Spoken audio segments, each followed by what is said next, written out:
ರಾಮಲೀಲಾ ಮೈದಾನದಲ್ಲಿ ಬಿಜೆಪಿಯ ಬೃಹತ್ ಸಮಾವೇಶ ನಡೀತಾ ಇದ್ದು ಪ್ರಧಾನಿ ನರೇಂದ್ರ ಮೋದಿ ಮಾತಾಡ್ತಿದ್ದಾರೆ. ಪೌರತ್ವ ಕಾಯ್ದೆಯ ವಿರೋಧಿಸಿ ಪ್ರತಿಭಟನೆಗಳು ನಡೀತಾ ಇದ್ದು ಹಲವು ಕಡೆ ಹಿಂಸಾರೂಪವನ್ನು ಕೂಡ ಪಡೆದಿತ್ತು. ಹೀಗಾಗಿ ಕಾರ್ಯಕ್ರಮ ನಡೆಯುವ ರಾಮಲೀಲಾ ಮೈದಾನದ ಹೊರಗೆ ಭಾರೀ ಭದ್ರತೆಯ ವ್ಯವಸ್ಥೆಯನ್ನು ಕೂಡ ಮಾಡಲಾಗಿದೆ. ಸಮಾವೇಶದಲ್ಲಿ ಸಾವಿರಾರು ಸಂಖ್ಯೆಯಲ್ಲಿ ಜನ ಸೇರಿದ್ದು ಜನರನ್ನ ಉದ್ದೇಶಿಸಿ ಮೋದಿ ಮಾತಾಡ್ತಿದ್ದಾರೆ.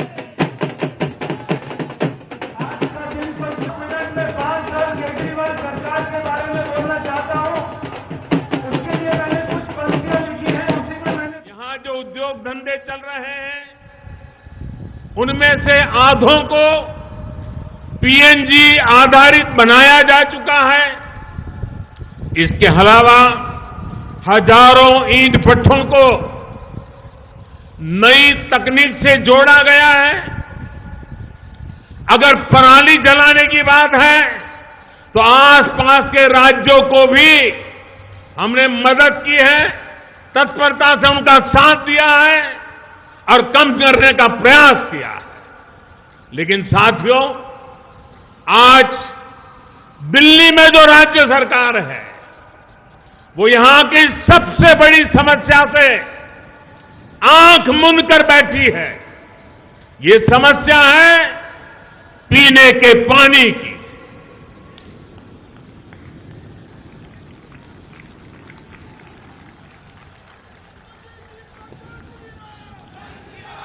इन लोगों की माने तो पूरी दिल्ली में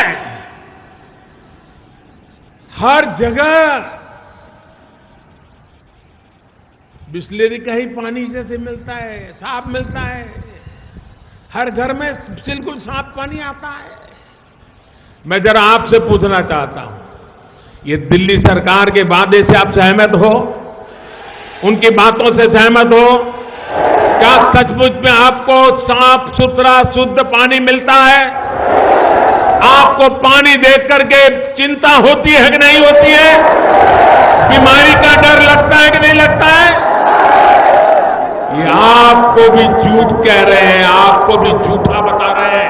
आप बताइए दिल्ली वासी, क्या आप झूठे हैं? क्या आप बेईमान हैं? कैसे आरोप देश के नागरिकों पर लगा रहे हैं? दिल्ली के लोगों से जो कुछ भी बोला गया है उसकी सच्चाई दिल्ली के लोग हर रोज देख रहे हैं।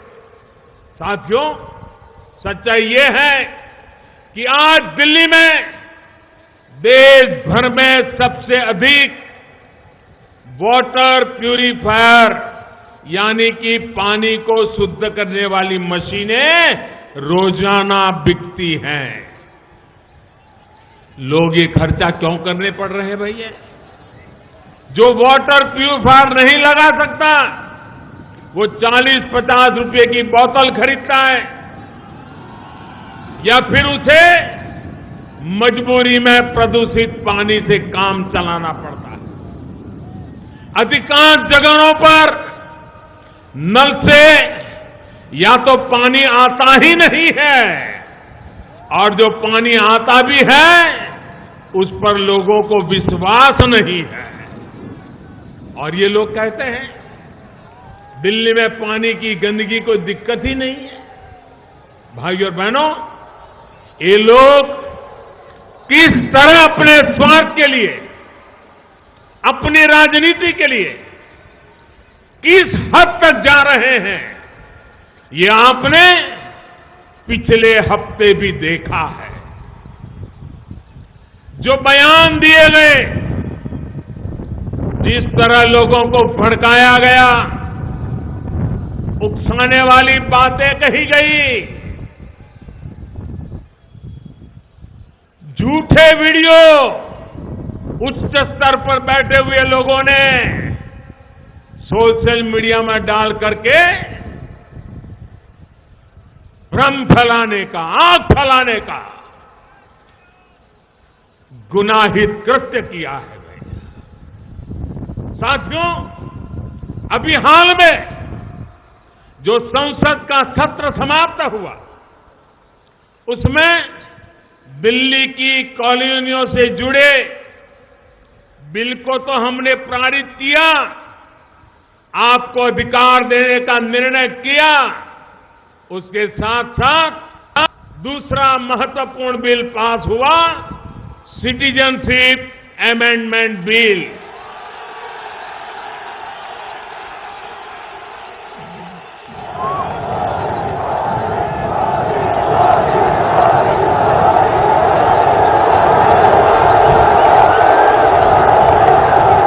भारत की संसद ने, लोकसभा और राज्यसभा ने आपके उज्जवल भविष्य के लिए, दलित, पीड़ित, शोषितों के भविष्य के लिए लोकसभा, राज्यसभा ने, सभी सांसदों ने इस बिल को पास करने में मदद की है। आप खड़े होकर देश की संसद का सम्मान कीजिए, देश की पार्लियामेंट का सम्मान कीजिए, देश की लोकसभा का सम्मान कीजिए, देश की राज्यसभा का सम्मान कीजिए, देश की जनता ने चुने हुए हमारे सांसदों का सम्मान कीजिए, पूरी ताकत से सम्मान कीजिए दोस्तों।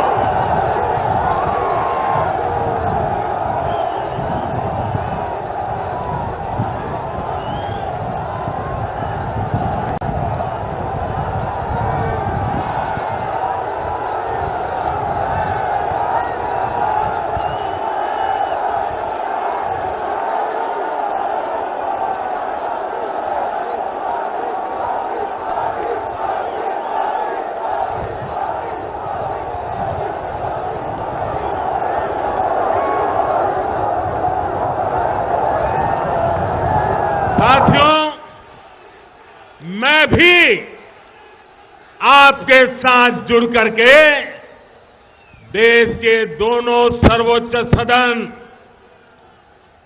लोकतंत्र के मंदिर, वहां बैठे हुए जनप्रतिनिधि, मैं आपके साथ, मैं भी उनको प्रणाम करता हूं, उनका अभिनंदन करता हूं, उनका धन्यवाद करता हूं।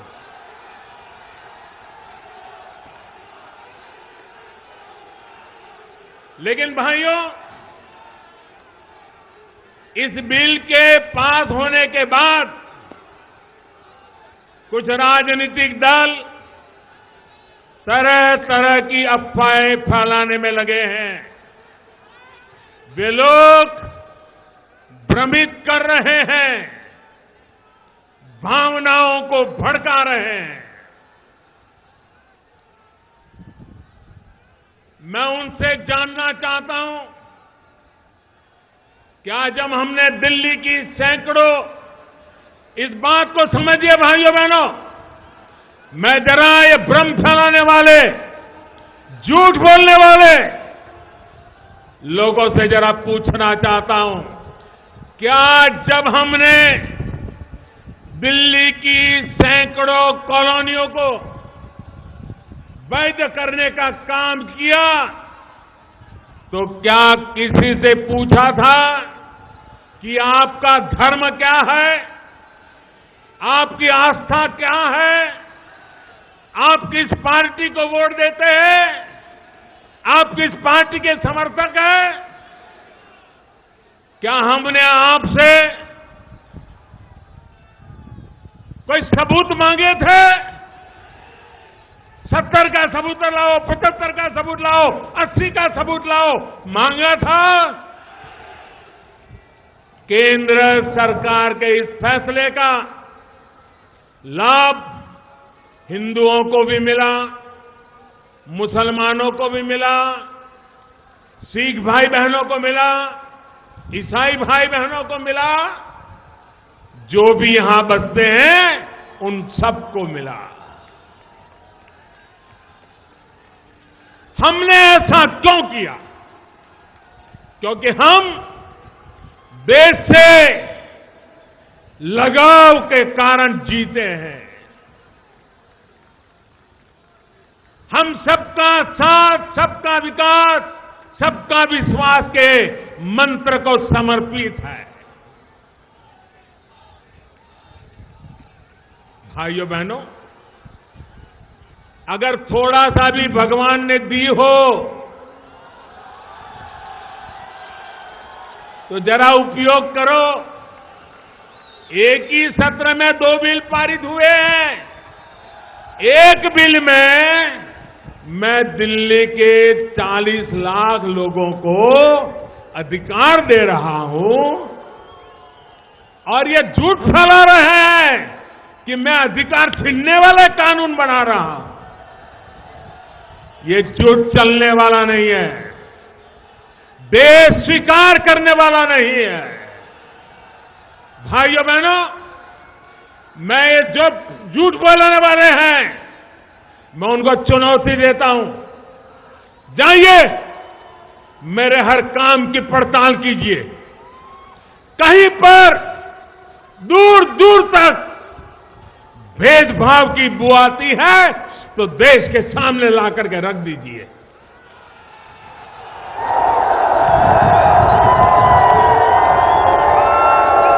भाइयों बहनों, मैं एक एक करके आज बताना चाहता हूं दोस्तों। बताऊं ना? पूरा देश मुझे कई दिनों से कह रहा था कुछ बताइए, आज देश को भी मैं बता देता हूं।